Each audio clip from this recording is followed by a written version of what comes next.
Welcome to Philosophy Decoded, where we explore timeless wisdom for modern life. Let's decode today's philosophy.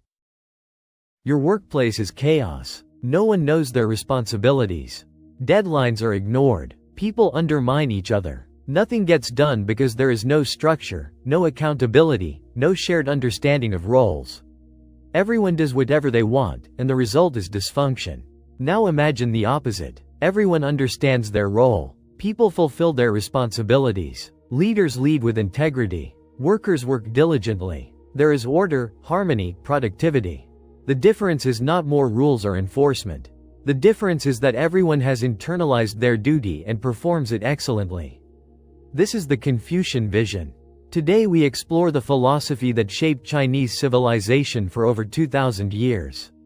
Confucius taught that society flourishes when everyone knows their role and fulfills it with excellence.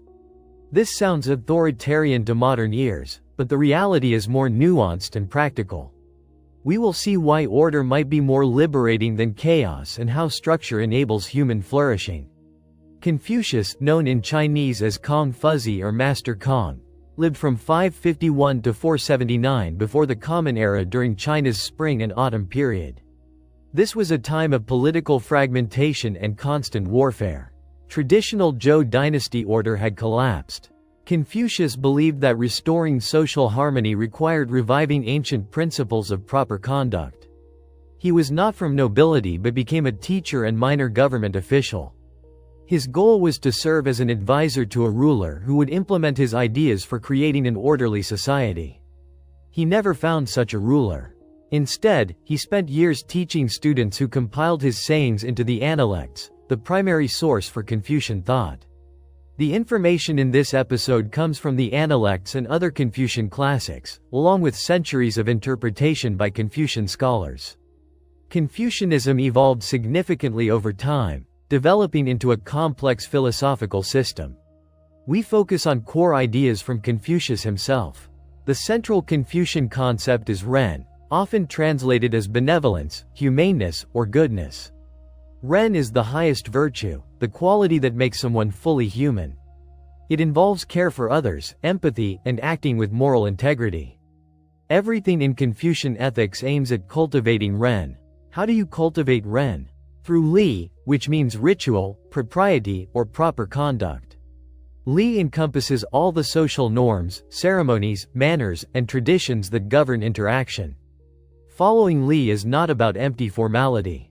It is about internalizing respect, consideration, and harmony. When you bow respectfully, you are not just performing a gesture. You are expressing genuine respect. The ritual trains the inner disposition. This might seem backwards to modern individualists. We think inner feelings matter, not outer forms. Confucius disagreed. He believed outer forms shape inner character. If you act respectfully even when you do not feel it, over time you become respectful. The body teaches the mind. Ritual is moral training. Confucius emphasized 5 key relationships, each with reciprocal duties. Ruler and subject, father and son, husband and wife, older and younger sibling, friend and friend. These relationships are hierarchical but not one-sided. The superior has duty to the inferior just as the inferior has duty to the superior. A ruler must govern justly and care for subjects. Subjects must obey and support the ruler. A father must provide and guide. A son must respect and care for the father, especially in old age. This is filial piety, one of the most important Confucian virtues. Each relationship works when both parties fulfill their roles. This structure sounds oppressive to modern sensibilities. But Confucius was not justifying tyranny. He explicitly said that a ruler who governs unjustly loses the mandate of heaven and can be removed. He said if your father does wrong, you should gently correct him. The hierarchies come with responsibilities on both sides. The goal is social harmony. When everyone knows their role and performs it well, society functions smoothly. When roles are confused or neglected, chaos results. This is not about control. It is about coordination. An orchestra needs hierarchy. The conductor leads. Musicians follow. But the conductor's job is to serve the music, and musicians must play excellently. The hierarchy enables beautiful coordination. Confucius taught that the best government rules through moral example rather than force. If the ruler is virtuous, people will naturally follow. If the ruler is corrupt, no amount of laws will create order. This is government by virtue rather than government by law.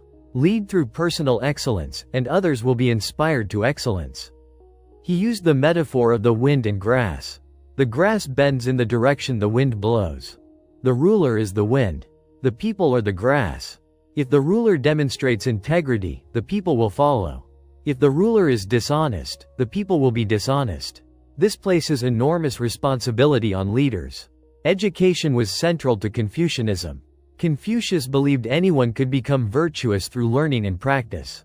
Virtue is not inborn, it is cultivated. He accepted students from all backgrounds and taught them literature, history, music, and ritual. The goal was to create junzi, the superior person or gentleman, someone who embodies virtue and acts with propriety. The junzi is contrasted with the small person who acts from self-interest and lacks moral cultivation. The junzi does what is right regardless of personal benefit. The small person does what is beneficial regardless of what is right. This distinction is moral, not based on birth or wealth. Confucius valued tradition and the wisdom of the past. He did not claim to create new teachings but to transmit ancient wisdom. He studied the classics intensely and believed they contained timeless principles. This respect for tradition might seem conservative, but Confucius was adapting tradition to contemporary problems. He was reforming, not simply preserving. Rectification of names was another key concept. Names must match reality. A ruler who does not rule justly is not truly a ruler. A father who does not care for children is not truly a father. When names and reality diverge, fix the reality. Make rulers actually rule well. Make fathers actually fulfill fatherly duties. Language should reflect truth, and people should live up to their titles. Confucius emphasized continuous self-improvement. He said at 15, I set my heart on learning. At 30, I stood firm. At 40, I had no doubts. At 50, I knew the will of heaven. At 60, my ear was attuned. At 70, I could follow my heart without transgressing. This shows a lifetime of moral and intellectual development. No one reaches perfection quickly. Growth is gradual and requires persistent effort. He also valued friendship with virtuous people. Surrounding yourself with good people elevates you. Bad company corrupts. Choose friends who challenge you to be better. This is practical moral psychology. Character is shaped by environment. Music and art were important in Confucian education. They cultivate emotional and aesthetic sensibilities.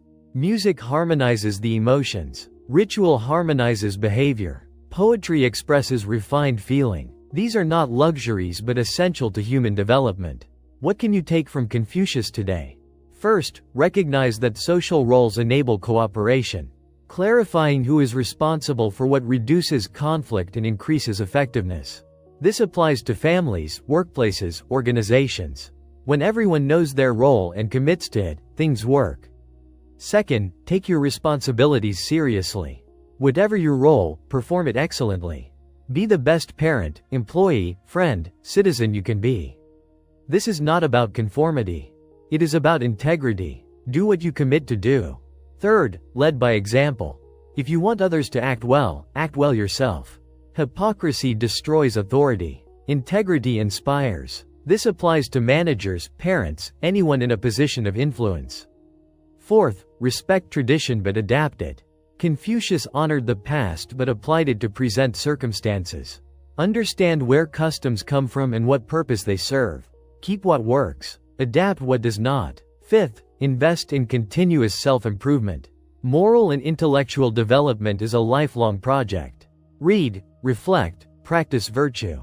Surround yourself with people who elevate you. You are never finished becoming who you should be. Sixth, understand that outer forms shape inner character. How you act influences how you feel. Want to be more grateful? Practice expressing gratitude. Want to be more respectful? Practice respectful behavior. The ritual is not fake. It is training. Confucianism fell out of favor in modern China, especially after the Communist Revolution. It was seen as feudal and oppressive. But recently there has been renewed interest. People recognize that Confucian emphasis on duty, education, and moral cultivation offers something missing in purely individualistic or materialistic worldviews. The Confucian vision is that human beings flourish in well-ordered communities where everyone contributes according to their role. This is not about crushing individuality. It is about recognizing that we are social beings who achieve excellence through cooperation. The solitary individual is incomplete. We become fully human in relationship with others, fulfilling mutual responsibilities. Next time on Philosophy Decoded, we explore one of the most influential philosophies in history. Buddhism begins with a stark claim: life is suffering. This sounds pessimistic, but the Buddha was diagnosing the human condition to prescribe a cure. We discover the Four Noble Truths and why understanding suffering is the first step to ending it. Do not miss it. Confucius taught that order is not the enemy of freedom but its foundation. When everyone fulfills their role with integrity, society becomes a harmonious whole that enables individual and collective flourishing. In a world of confusion about roles and responsibilities, this ancient wisdom remains surprisingly relevant. And that's the wisdom behind it. If this helped you think deeper, subscribe for weekly explorations of philosophy and meaning. Thanks for watching.